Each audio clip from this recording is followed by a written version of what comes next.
Hello, good evening साथियों। स्वागत है आप सभी का फिर से एक बार इस ऑनलाइन यूट्यूब प्लेटफॉर्म पर। चलिए बच्चों, तो आज मैं आपके लिए लेके आया हूँ एक और शानदार क्लास जो कि परीक्षा की दृष्टि से आपके लिए बहुत ही महत्वपूर्ण साबित होगी। इस प्लेटफॉर्म पर अगर आप जुड़ गए हैं तो सबसे पहले आप इस क्लास को लाइक कर दीजिए, साथ में इस क्लास को शेयर कर दीजिए।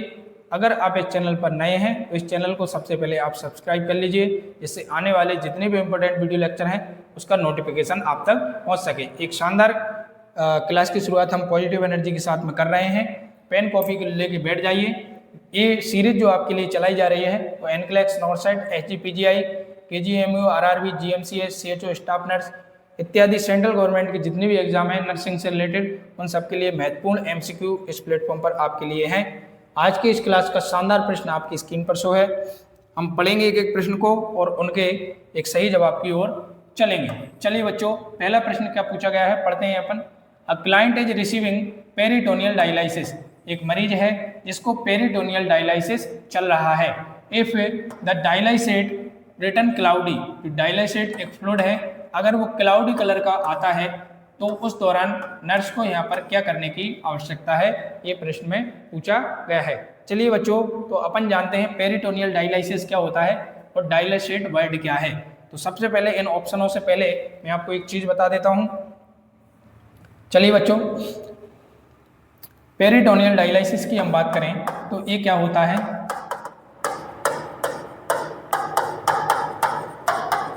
पेरिटोनियल डायलिसिस बच्चों, जो भी रीनल फेलियर के जितने मरीज होते हैं, रीनल फेलियर या किडनी फेलियर वाले मरीज होते हैं, उनमें ये किया जाता है। इसका पर्पज क्या है, मेनली पर्पज की हम बात करें तो हमारे शरीर में जितने भी अपशिष्ट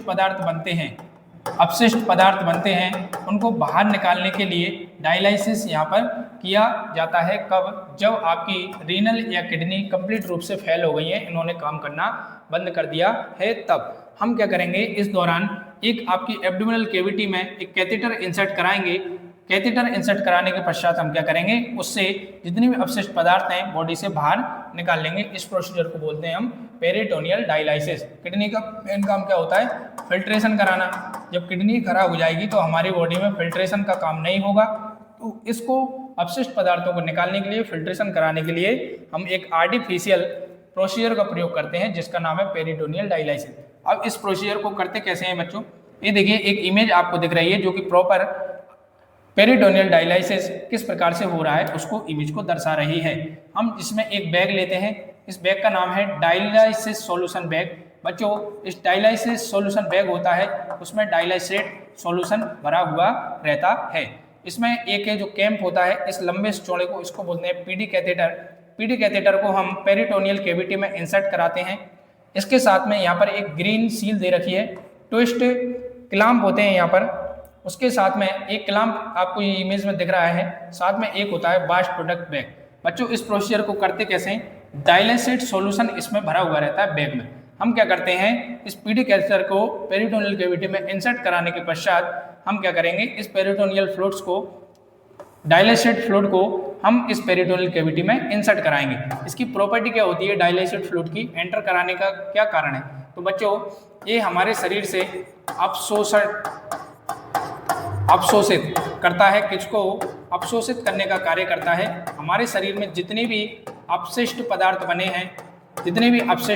बने हैं उनको क्या कर लेगा, अवशोषित कर लेगा। अवशोषित करने के पश्चात हम क्या करेंगे, जो ड्रेन और जो फ्लूइड हमारे इतना इकट्ठा हुआ है इसको हम क्या करेंगे, इस ट्यूब के थ्रू बाहर निकाल लेंगे, जिसे बोलते हैं बास्ट प्रोडक्ट बैग। इस बास्ट प्रोडक्ट बैग में हम इकट्ठा कर लेंगे। अब बच्चों, इस डायलिसेट का काम क्या है, हमारे शरीर में जितने भी बास्ट प्रोडक्ट होते हैं उनको क्या कर लेता है, अवशोषित कर लेता है। साथ में हमारे शरीर में किडनी का मेन काम क्या होता है, ब्लड को फिल्टर कराने का। तो ब्लड में जितने भी नेगेटिव पदार्थ होते हैं, बास्ट पदार्थ होते हैं, उन सबको भी अवशोषित कर लिया जाता है। किसके द्वारा? डायलिसेट फ्लूइड के द्वारा। तो बच्चों, ये प्रोसीजर हो गया आपका डायलिसिस प्रोसीजर। फिल्ट्रेशन का कार्य हमने इस फ्लूइड के द्वारा यहाँ पर कर लिया। एक प्रोसीजर आपको ध्यान रखना है, क्वेश्चन यहाँ से बनेगा कि जब हम डायलिसिट सॉल्यूशन एंटर कराते हैं उस दौरान क्लैंप कहाँ पर लगाएंगे, तो बच्चों हम कहाँ पर लगाएंगे, जो बास्ट प्रोडक्ट बैग होता है उस साइड में हम यहाँ पर क्लैंप लगा देंगे, जिससे क्या होगा, डायलिसिट सॉल्यूशन पूरा पेरिटोनियल कैविटी में चला जाएगा, इस वाली लाइन में नहीं आएगा। जब यहाँ पर कुछ टाइम तक आपका डायलिसिट सॉल्यूशन भरा रहेगा अपशिष्ट पदार्थों को अवशोषित कर लेगा। उसके पश्चात हम क्या करेंगे, इस क्लैंप को यहाँ पर लगाएंगे और इस फ्लूइड को हम वास्ट प्रोडक्ट बैग में इकट्ठा कर लेंगे और इसको रिमूव कर देंगे। अब यहाँ पर जो प्रश्न पूछा गया है वो पूछा गया है इसी डाइलाइसेट से। तो जो डाइलाइसेट होता है सॉल्यूशन, इसका जो नॉर्मल कलर होता है बच्चों वो कैसा होता है कि ट्रांसपेरेंट दिखता है। कैसा दिखता है? ट्रांसपेरेंट दिखता है। यहाँ पर हम बात करें ट्रांसपेरेंट येलो कलर का ये होता है नॉर्मल कंडीशन में, पर प्रश्न में है क्लाउडी। तो इस दौरान अब नर्स को क्या करने की आवश्यकता है? तो बच्चों जो क्लाउडी डाइलेटेड सॉल्यूशन है वो इंडिकेट करता है इन्फेक्शन को। किसको इंडिकेट करता है? कि आपके शरीर में इन्फेक्शन हो गया है या कोई खतरनाक कॉम्प्लिकेशन हुआ है, यहाँ पर डॉक्टर को इन्फॉर्म करने की आवश्यकता हमें पड़ सकती है। तो इस चारों में से सबसे पहले नर्स क्या करेगी? Document the finding. जो चीज़ गलत है उसको हमें फाइंडिंग करने की आवश्यकता नहीं है। Strain the urine. Strain the urine करने से ये कंडीशन ठीक नहीं हो जाएगी। Obtain a complete blood count. यहाँ पर सीवीसी कराने की आवश्यकता नहीं है।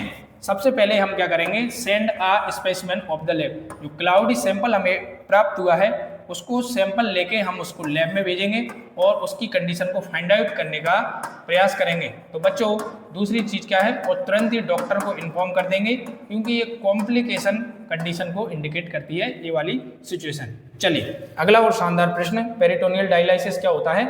जब किडनी फेल हो जाती है उस दौरान हम वास्ट प्रोडक्ट को रिमूव करने के लिए प्रोसीजर करते हैं। परीक्षा में ये प्रश्न महत्वपूर्ण पूछा जा सकता है। अगला और शानदार प्रश्न क्या पूछ रहा है? एक मरीज है the client with cirrhosis of the liver.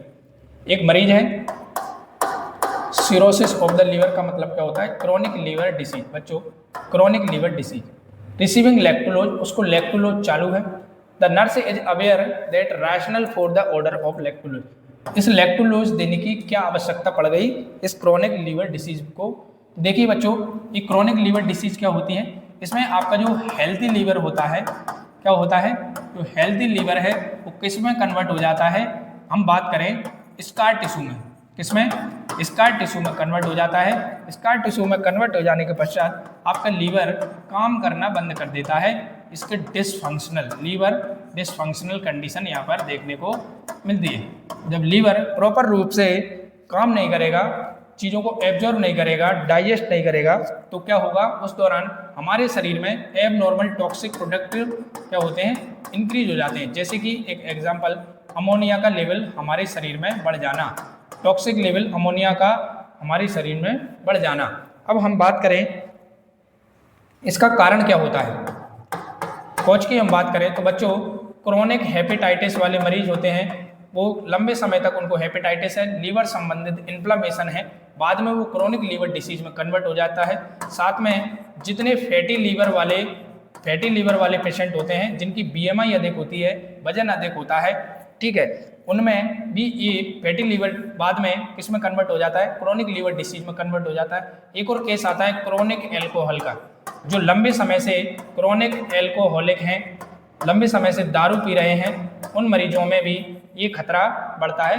ये धीरे धीरे उनका लीवर क्या करता है? एब्जॉर्प्शन कर करके बीमारी पैदा कर देता है, जिसे बोलते हैं chronic liver disease. Liver proper रूप से किसी भी चीज़ का एब्जॉर्प्शन नहीं कर पाता है और डिसफंक्शनल कंडीशन देखने को मिलती है। शरीर में किसी भी चीज़ का एब्जॉर्प्शन प्रॉपर रूप से नहीं होगा तो टॉक्सिसिटी या टॉक्सिक लेवल हमारे शरीर में बढ़ जाएगा।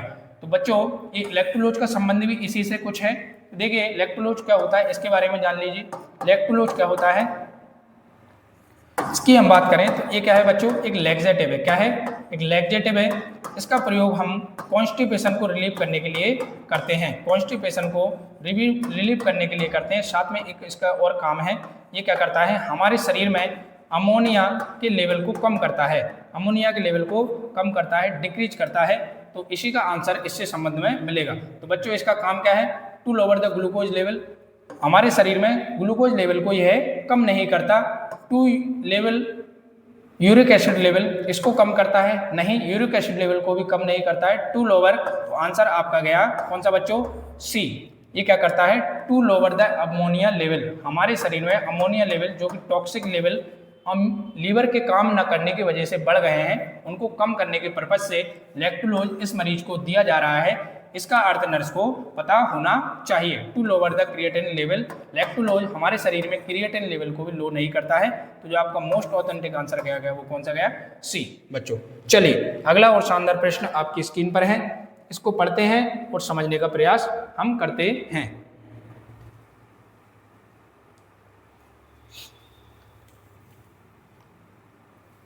अगला प्रश्न आपसे क्या पूछ रहा है, the client with diabetes is preparing for discharge. एक डायबिटीज का मरीज है जिसका डिस्चार्ज होने वाला है। During discharge teaching the nurse assist client ability to care for himself. बच्चों जो नर्स है वो क्या कर रही है, टीचिंग सेशन ले रही है और वो असिस कर रही है कि ये मरीज अपनी खुद की केयर करने के लिए जिम्मेदार है या नहीं है। Which statement made by the client would indicate need for follow up after discharge. Client के द्वारा ऐसा कौन सा स्टेटमेंट उसने बोल दिया कि उसको डिस्चार्ज के पश्चात उसकी फॉलोअप की आवश्यकता यहाँ पर पड़ेगी। तो प्रश्न में क्या पूछ रहा है, सबसे पहले जान लीजिए बच्चों डायबिटीज क्या होती है। हमारे शरीर में ब्लड शुगर लेवल का बढ़ा हुआ रहना, ब्लड शुगर लेवल बढ़ा हुआ ना कंडीशन क्या कहलाती है, डायबिटीज। हमने देखा होगा नॉर्मल ब्लड शुगर लेवल कितना होता है, 70 से 110 mg/dl, ये तो नॉर्मल कंडीशन होती है। अगर रेगुलर आपकी बॉडी में 139 mg/dl से ज़्यादा शुगर कंटिन्यूस आपकी बॉडी में बढ़ी हुई है तो हम उसे बोलेंगे DM का पेशेंट। किसका पेशेंट बोलेंगे बच्चों, डायबिटीज मेलाइटिस का मरीज बोलते हैं। प्री डायबिटिक कब बोलते हैं, जब आपकी शुगर 110 से लेके 139 तक के बीच में रहती है। तो ये मरीज शुगर बढ़ी हुई देखने को मिल रही है जनरली, तो क्या बोलेंगे अपन इसे, प्री डायबिटिक मरीज बोलेंगे। आपने सुना होगा डायबिटीज मेलाइटिस कितने प्रकार की होती हैं, 2 प्रकार की होती हैं, एक DM फर्स्ट और एक सेकंड। तो इनके बारे में भी अपन थोड़ा थोड़ा जान लेते हैं। सबसे पहले हम बात करें DM फर्स्ट की, तो बच्चों ये कैसे होती है और DM सेकंड, इसके बारे में भी हम अभी जानेंगे। चलिए पहले तो आप DM फर्स्ट के बारे में जानिए। ये कैसे होती है बच्चों, ये एक ऑटो इम्यून डिसीज है। कैसी है, एक ऑटो इम्यून डिसीज है, एक ऑटो इम्यून डिसीज है। ये हमारे शरीर में क्या करता है, ऑटो इम्यून डिसीज का अर्थ क्या होता है, हमारे शरीर की खुद की सेल्स, हमारे शरीर की खुद की सेल्स या एंटीबॉडी क्या करती हैं, हमारे शरीर की ही सेल्स को समाप्त करना स्टार्ट कर देती हैं। तो जो मेन काम क्या है डायबिटीज, इसमें हमारे शरीर की जो सेल्स हैं, हमारे शरीर में उपस्थित पैनक्रियाज, पैनक्रियाज का नाम आपने सुना होगा। पैनक्रियाज में एक बीटा सेल्स होती हैं जिनके द्वारा क्या होता है, इंसुलिन का सिक्रीशन होता है। क्या होता है, इंसुलिन का सिक्रीशन पैनक्रियाज की बीटा सेल्स के द्वारा किया जाता है। अब इंसुलिन की हम बात करें बच्चों, ये वर्ड आया है। इंसुलिन का काम होता है हमारे शरीर में ब्लड शुगर लेवल को मेंटेन करके रखना। ब्लड शुगर लेवल को मेंटेन करने का काम किसका होता है, इंसुलिन का। अब हमारे शरीर में हम बात करें ग्लूकोज लेवल कब बढ़ता है, जब ग्लूकोज का एब्जॉर्प्शन प्रॉपर रूप से नहीं होगा। ग्लूकोज के साथ में इंसुलिन मिक्स होकर इसको क्या करता है, डाइजेशन और इसका एब्जॉर्प्शन करता है, जिससे हमें शरीर को क्या मिलती है, एनर्जी हमें यहाँ पर मिलती है। अगर इंसुलिन की मात्रा में कमी आ जाए या डिक्रीज आ जाए तो हमारे शरीर में क्या होगा, ग्लूकोज लेवल बढ़ जाएगा। इस कंडीशन को क्या बोलते हैं, diabetes mellitus first. Diabetes mellitus first कैसे होती है, ऑटो इम्यून डिसीज है। हमारी खुद की बॉडी पैनक्रियाज बीटा सेल्स को क्या कर देती है, डेस्ट्रॉयड कर देती है। डेस्ट्रॉयड करने की वजह से आपकी बीटा सेल्स के द्वारा क्या होता है, इंसुलिन का प्रोडक्शन नहीं हो पाता है और हमारे शरीर में ग्लूकोज लेवल की मात्रा बढ़ जाती है और कंडीशन बन जाती है हमारी diabetes mellitus first. Diabetes mellitus second कैसे होता है बच्चों, इसमें भी क्या होता है, आपकी इंक्रीज ब्लड शुगर लेवल देखने को मिलता है। फैक्टर क्या होते हैं इसके, मेन चीज हम बात करें होती कैसे है जनरली, तो एज रिलेटेड भी होती है। कैसे होती है, एज रिलेटेड होती है। डाइटरी मॉडिफिकेशन आपने कर लिया है, इसकी वजह से भी हो सकती है। साथ में आप लाइफ स्टाइल चेंजेज आपका आ गया है, इसकी वजह से भी हो सकती है। तो इसके कई कारण होते हैं। मेनली इसमें होता क्या है, हमारे जो इंसुलिन है, जो इंसुलिन है उसकी मात्रा, जो हमारा इंसुलिन है उसकी मात्रा क्या हो जाएगी, यहाँ पर डिक्रीज हो जाएगी। इसकी वजह से क्या होगा, आपका ब्लड शुगर लेवल कम देखने को मिलता है।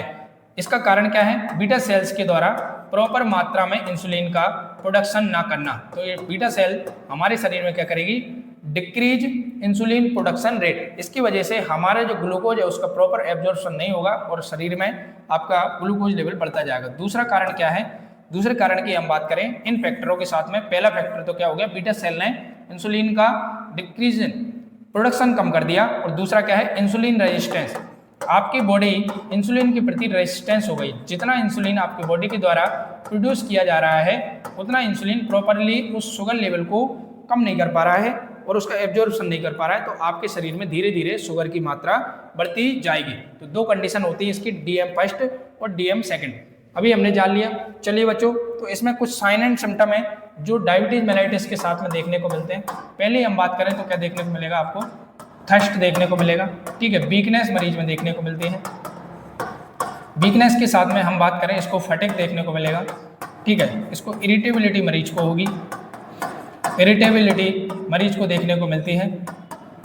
इसके बाद हम बात करें ब्लड विजन मरीज में देखने को मिलेगा, मरीज को धुंधला दिखाई देगा, ब्लड विजन मरीज को देखने को मिलेगा। साथ में हम बात करें या जो लो हील होगा, क्या होगा, कोई भी अगर उसको हो गया शोर या उसको कोई चोट लग गई तो वो क्या होगा, स्लो हील होगा, धीरे धीरे वो भरेगा। हम बात करें ऐसे कई प्रकार के अन्य सिम्टम हैं तो इस मरीज में देखने को मिलते हैं। ब्लड शुगर लेवल आपका बढ़ा हुआ देखने को मिलेगा, ब्लड शुगर लेवल भी आपके बॉडी शरीर में देखने को बढ़ा हुआ देखने को मिलेगा। इस प्रकार के वो साइन एंड सिम्टम है।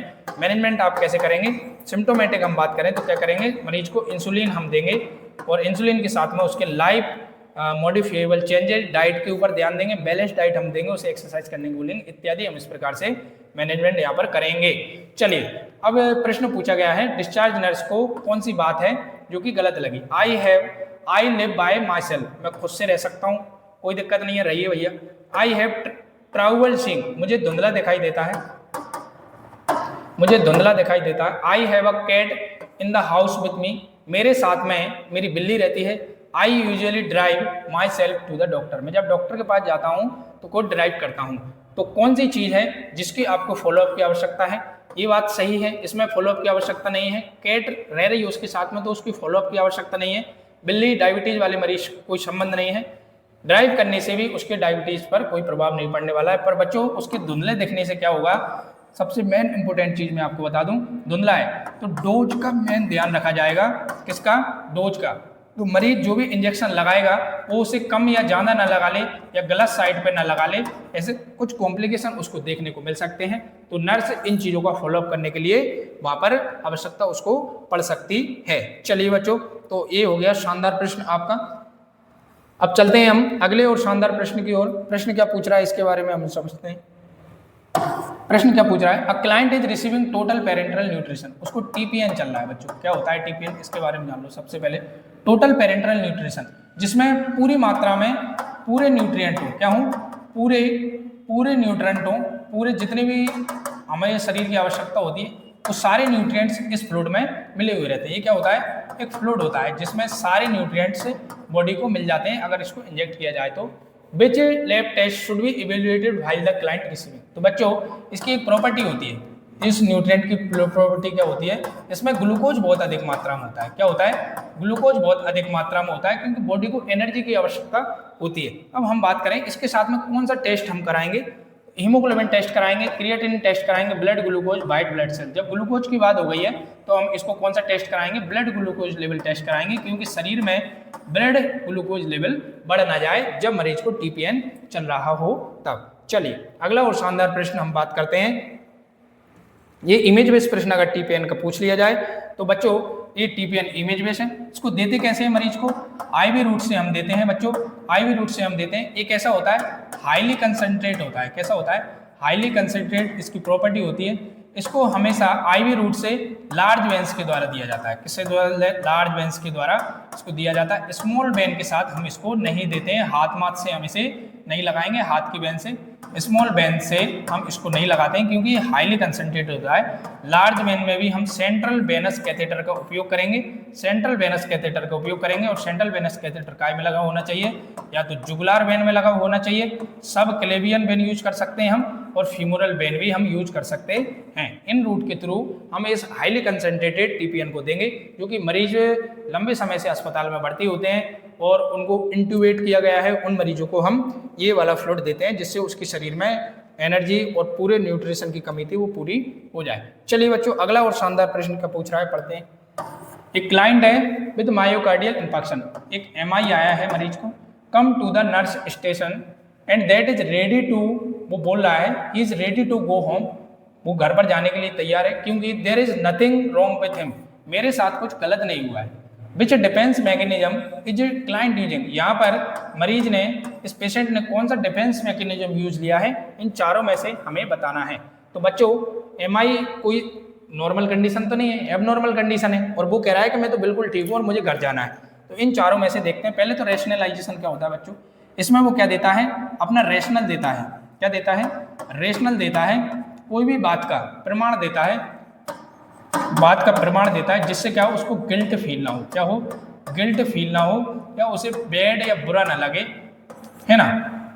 ये तो इसमें बात चल नहीं रही है। डिनाइल में क्या होता है, किसी भी चीज को नकारता है, किसी भी चीज को नकारता है, किसी भी चीज या घटना को क्या करेगा, ये तो मेरे साथ नहीं हुई, इसको नकारेगा, ठीक है, क्या करेगा, नकारेगा। प्रोजेक्शन की हम बात करें तो किसी के ऊपर गलत आरोप लगाना, क्या करना, गलत आरोप हम उस पर लगाएंगे, कोई भी बात है उस पर थोप देंगे और हम खुद बच जाएंगे, ठीक है, कोई भी आरोप हम उस पर लगाएंगे और हम खुद बच जाएंगे। हमारे मन की शांति के लिए हम क्या करेंगे, दूसरों पर गलत आरोप लगाते हैं, जिसे क्या बोलते हैं, प्रोजेक्शन। कन्वर्जन रिएक्शन क्या होता है बच्चों, इसमें हम क्या करते हैं, ये फिजिकल साइकोलॉजिकल की हम बात करें, साइकोलॉजिकल स्ट्रेस, साइकोलॉजिकल थिंग को किसमें कन्वर्ट कर देते हैं, फिजिकल में कन्वर्ट कर देते हैं, फिजिकल टर्म में। एक एग्जांपल आपने सुना होगा बच्चों कि कल मेरा एग्जाम है और मेरी कोई तैयारी नहीं है, तो आपके दिमाग में चल रहा होगा क्या बहाना मैं लूं कि मैं एग्जाम देने ना जाऊं। तो उस बच्चे का सर दर्द होने लगता है एग्जाम से पहले, तो जो आपने साइकोलॉजिकल थॉट था कि मुझे एग्जाम नहीं देना है, मैं सर दर्द का बहाना ले लेता हूं, तो जो साइकोलॉजिकल थॉट था वो आपने फिजिकल टर्म में यूज ले लिया है, फिजिकली आपने बोल दिया कि सर दर्द हो रहा है, जबकि ऐसी प्रॉब्लम है नहीं है। तो इन केसों में से एक कौन से केस से मिलता जुलता है, यहाँ पर ये सीरियस केस है और I am ready to go home because, ये मना कर रहा है कि मुझे तो क्या हो गया, MI आया ही नहीं है, मैं तो ठीक हूँ, किसी भी चीज को डिनाइल कर रहा है। तो राइट आंसर कौन सा गया आपका, बी। चलिए बच्चों, ये डिफेंस मैकेनिज्म है जो मरीज अपनी सुरक्षा के लिए यूज में लेते हैं। अगला और शानदार प्रश्न आपसे क्या पूछ रहा है, देखिए बच्चों, which laboratory test would be least effective in making the diagnosis of myocardial infarction.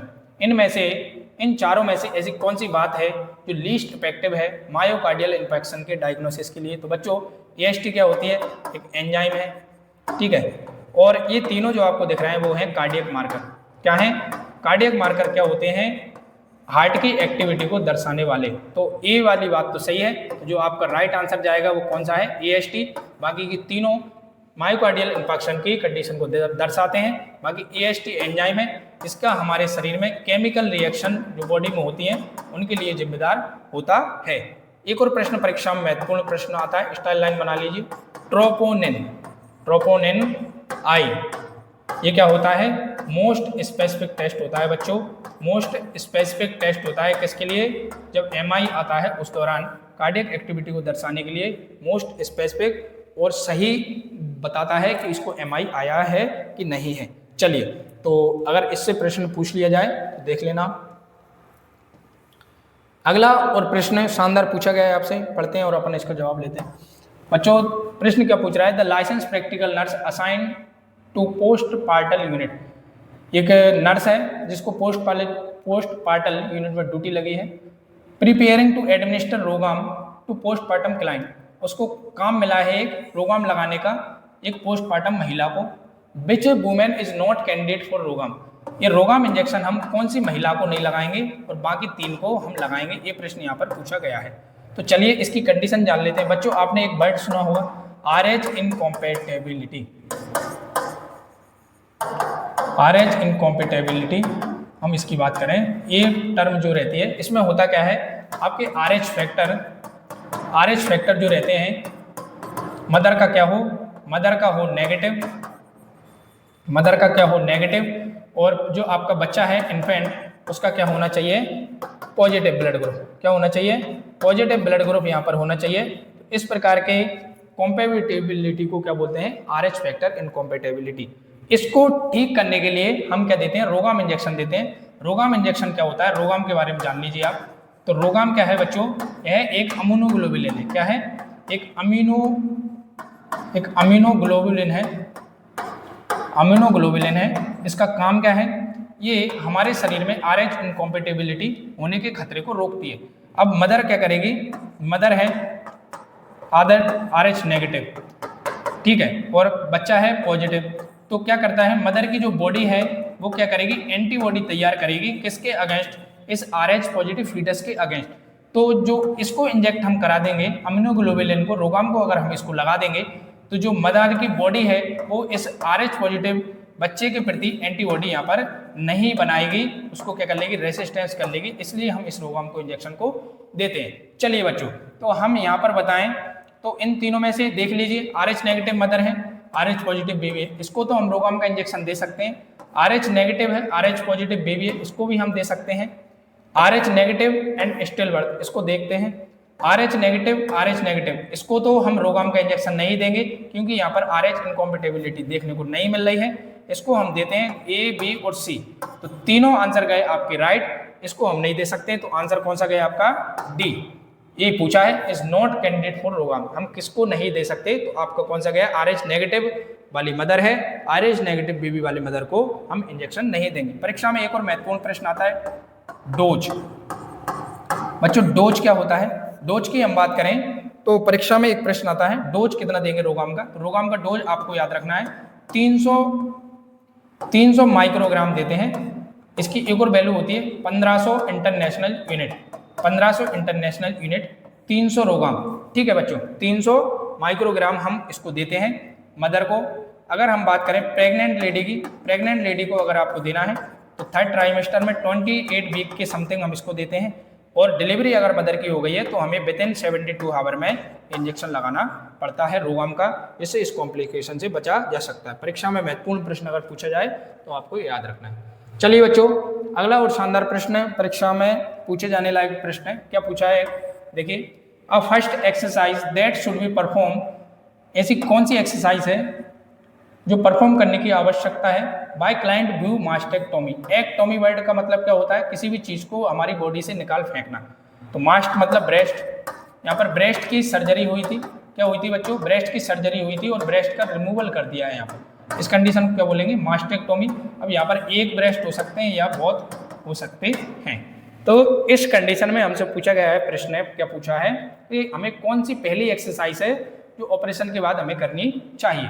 Walking the hand, आप आपके हाथों को ऊंचा कर लीजिए और बढ़िया चलिए फिरिए, तो ये बच्चों इसके साथ में नहीं करते हैं, कौन सी कंडीशन में, जब मास्टेक्टोमी ऑपरेशन हुआ है तब। स्वीपिंग द फ्लोर, हमें हाथों का इतना मूवमेंट नहीं करना है कि पोंछा लगाना है हमें। कॉम्बिंग द हेयर, तो हेयर भी हमें नहीं बांधने हैं। स्क्वीजिंग द बॉल, ये हम कर सकते हैं, ये है first exercise, right answer is the D. बैठे बैठे आप क्या कर सकते हैं, बॉलों को स्क्वीजिंग कर सकते हैं, इसमें हाथों का मूवमेंट नहीं होता है, बाकी की तीनों बातें गलत है। चलिए अगला और शानदार प्रश्न आपसे पूछा गया है बच्चों, प्रश्न क्या है, a client is scheduled for tensilon test. बच्चों टेंसिलोन टेस्ट क्या होता है, आपने सुना होगा, एक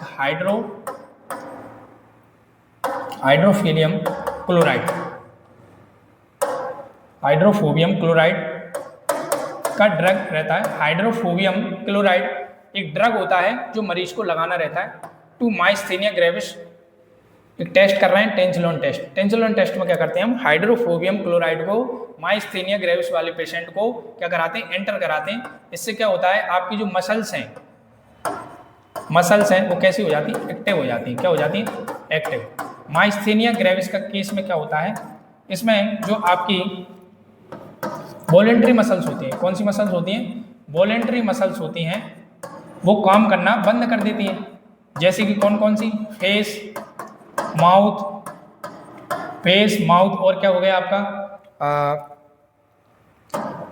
ये कुछ ETC। आई की हम बात करें, आई हो गया, फेस हो गया, माउथ हो गया, इसकी मसल्स क्या हो जाएंगी, काम करना बंद कर देंगी और उनको महसूस लगेगा कि वीकनेस कैसी आएगी, इन तीनों में वीकनेस देखने को मिलेगी, फटिग देखने को मिलेगी। मेनली सिम्टम ये माइस्थेनिया ग्रेविस वाले मरीज में देखने को मिलते हैं। माइस्थेनिया ग्रेविस के साथ में क्या होता है, वीकनेस और फटिग देखने को मिलती है, कौन से ऑर्गनों में, वॉलेंट्री मसल्स ऑर्गन में, जैसे कि फेस हो गया, माउथ हो गया, आई हो गई, ईयर हो गया, नोज हो गया, इनमें ये देखने को मिलेगी। चलिए अब हम बात करते हैं which medication should be kept during this test. ये माइस्थेनिया ग्रेविस के मसल्स एक्टिवेट के लिए देते हैं, कुछ टाइम के लिए मसल्स एक्टिवेट हो जाती हैं इससे। इसका इस टेस्ट के दौरान हमें कौन सा ड्रग है जो बेड साइड रखने की आवश्यकता है, तो बच्चों एट्रोपिन रखेंगे आप, फ्यूरोसेमाइड रखेंगे, प्रोस्टिजमिन रखेंगे या प्रोमेथाजाइन रखेंगे। तो बच्चों प्रोमेथाजाइन क्या होता है, एक एंटी एमिटिक ड्रग है। क्या है, एंटी एमिटिक के साथ में एक एंटी एंजाइटी भी ड्रग है। ये क्या है, एंटी एंजाइटी। तो इसकी आवश्यकता तो यहाँ पर नहीं पड़ने वाली। प्रोस्टिजमिन क्या होता है, ये माइस्थेनिया ग्रेविस के ट्रीटमेंट के लिए दिया जाता है। फ्रूसेमाइड की हम बात करें तो ये एंटी डायूरेटिक, क्या है, एंटी डायूरेटिक ड्रग है। एट्रोपिन सल्फेट क्या होता है, हाइड्रोफोबियम क्लोराइड का एंटीडोट होता है। क्या होता है बच्चों, एंटीडोट होता है। जब ये ड्रग हम इसको लगा रहे हैं तो कोई कॉम्प्लिकेशन पैदा ना हो, तो इसलिए हम उसका एंटीडोट बेड के पास में रखेंगे। तो राइट आंसर कौन सा जाएगा आपका, एट्रोपिन सल्फेट। बाकी इन तीनों की आवश्यकता यहाँ पर नहीं पड़ेगी। एक आज की क्लास का शानदार प्रश्न था। चलिए आखिरी और अंतिम प्रश्न, the client is scheduled for paracentesis. बच्चों वर्ड आया है paracentesis, which instruction should be given the client before the exam. Paracentesis, इस वर्ड का मतलब क्या होता है बच्चों, हमारी पेरिटोनियल कैविटी से पेरिटोनियल कैविटी से फ्लूइड को बाहर निकालना, इस प्रोसीजर को क्या बोलते हैं, पेरिटोनियल पैरासिंथेसिस बोलते हैं। पेरिटोनियल कैविटी से फ्लूइड को बाहर निकालना, इस टर्म को क्या बोलते हैं, paracentesis. Which instruction should be given to the client before the exam. ये एग्जामिनेशन हमें करना है, तो उस दौरान हमें कौन सी बात है जो हमें ध्यान रखनी है, उसका इंस्ट्रक्शन हमें देना है। तो बच्चों पेरिटोनियल एक एक बात हम पढ़ते हैं। You will need to lay flat during the exam. जब एग्जामिनेशन हम कर रहे हैं तो सीधे लेट जाइए। You need to empty your bladder before the procedure. ये प्रोसीजर जब कर रहे हैं उससे पहले आप आपके ब्लेडर को खाली करे आइए। यू विल आज स्लीप ड्यूरिंग द प्रोसीजर। जब प्रोसीजर चल रहा हो तो आप बढ़िया सोते रहिए। Doctor will inject medication to treat your illness during the procedure. During the procedure जो इलनेस पैदा हो रही है उसके लिए दवाई इंजेक्ट कराएगा डॉक्टर। तो जो राइट आंसर रहने वाला है बच्चों आपका कौन सा रहेगा, बी। जो आपका राइट आंसर रहने वाला है वो बी। इसका कारण आप समझ लीजिए, you need to empty your bladder before the procedure. बच्चों जब हम पैरासिंथेसिस करते हैं तो हम क्या कराते हैं, निडल इंसर्ट कराते हैं। जब आपका ब्लेडर भरा हुआ रहेगा, फुल रहेगा ब्लेडर, तो उस दौरान क्या है, इसके पंक्चर होने के खतरे रहते हैं। ब्लेडर पंक्चर होने का खतरा रहता है। तो इस पंक्चरिंग को प्रिवेंट करने के लिए हम क्या करते हैं, उससे कहेंगे कि आप पहले इस प्रोसीजर को स्टार्ट करने से पहले ब्लेडर को खाली करे आइए, क्योंकि हम निडल इंसर्ट कराएंगे और हमें अभी लोकेशन के चक्कर में क्या होगा, ये पंक्चर हो गया गलती से तो दिक्कत आ जाएगी। पेरिटोनियल कैविटी से हमें फ्लूइड निकालना है, इसलिए हम क्या करेंगे, निडल इंसर्ट कराएंगे। पोजीशन की हम बात करें तो बच्चों पोजीशन से रिलेटेड हमेशा हम सिटिंग अप पोजीशन में मरीज की क्या करते हैं, पैरासिंथेसिस करते हैं। सिटिंग अप या leaning on table, leaning on table, हम टेबल पर भी लिटाकर ये कर सकते हैं। ये दो पोजीशन यूज करेंगे। तो फ्लैट का तो गलत गया। You will be asleep. तो बच्चों ये जो प्रोसीजर करते हैं वो अब एक मरीज सोता रहेगा उस दौरान नहीं करेंगे, जागते हुए में करना है। तो ये प्रोसीजर की बात गलत हो गई। कोई भी दवाई इलनेस के लिए नहीं देते हैं। तो हमारा जो राइट आंसर गया वो बी। तो बच्चों आज की एक शानदार क्लास में सारे प्रश्न महत्वपूर्ण रहेंगे आपके लिए। ये जो प्रोसीजर है वो है एब्डोमिनल पैरासिंथेसिस का, किस प्रकार से करते हैं ये आपको समझने की आवश्यकता है। आज का ये अंतिम प्रश्न था दोस्तों। ये महत्वपूर्ण क्लास आपके लिए बहुत ही हेल्पफुल रहेगी और उम्मीद करता हूँ आप बहुत अच्छे से पढ़ाई कर रहे होंगे। बने रहिए इस यूट्यूब चैनल पर। सिलेक्शन आपको बहुत जल्दी होगा बच्चों। मिलते हैं अगली वीडियो लेक्चर में। धन्यवाद।